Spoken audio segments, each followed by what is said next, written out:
Welcome to SRN Knowledge Center. I am the faculty of SRN International School. Today, I will be teaching Chapter 3 of Geography, that is Mineral and Power Resources. So, let's start our today's topic. Minerals are naturally occurring substances that have a definite chemical composition.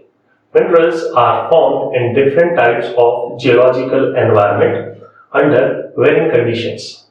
Minerals can be identified based on their physical properties such as color, density, hardness, and chemical property such as solubility. Minerals are distributed in rocks and seabeds also. Now, types of minerals. Based on composition, minerals are classified into metallic and non-metallic minerals. Metallic minerals contains metals in raw form. Metals are hard substances that conduct heat and electricity and have luster and shine. For example, iron ore and bauxite. Metallic minerals are of two types, ferrous and non-ferrous. Ferrous minerals contains iron ore, manganese and chromite. Most of the iron and steel industries and heavy industries depend on these minerals. Non-ferrous minerals do not contain iron but may contain some other metals like gold, silver, copper or lead. Non-metallic minerals do not contain metals, for example, limestone, mica, gypsum, gold and petroleum.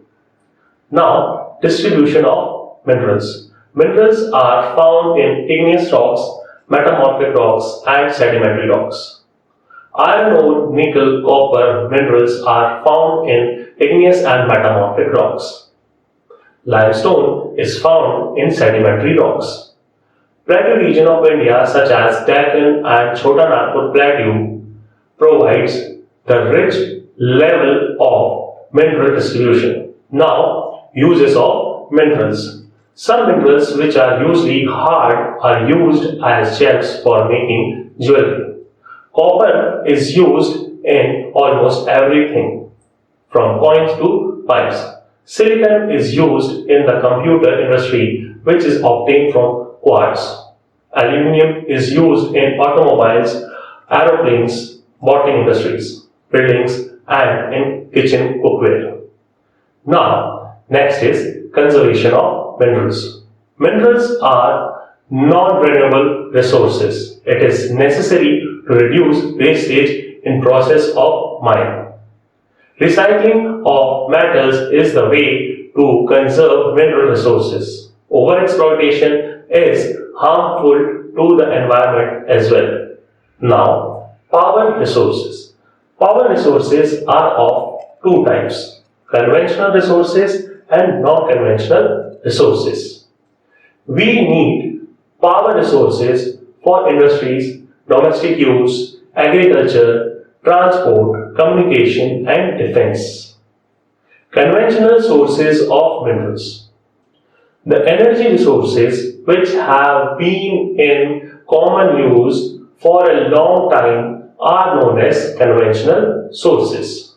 Firewood and fossil fuels are two main conventional energy sources. Fossil fuels comprises of coal known as buried sunshine, petroleum known as black gold, natural gas and hydroelectricity. Non-conventional sources of minerals. Non-conventional sources of energy are renewable. Solar energy, wind energy, tidal energy, etc. are examples of non-conventional sources of energy. They are more expensive as it needs technological upgradations. India has great potential for solar energy. If you have any doubts related to the topic, feel free to ask in the comment section below. Please subscribe to our channel SRN Knowledge Center to watch more such knowledgeable videos. Like, share our videos to show your support. Thank you and have a nice day.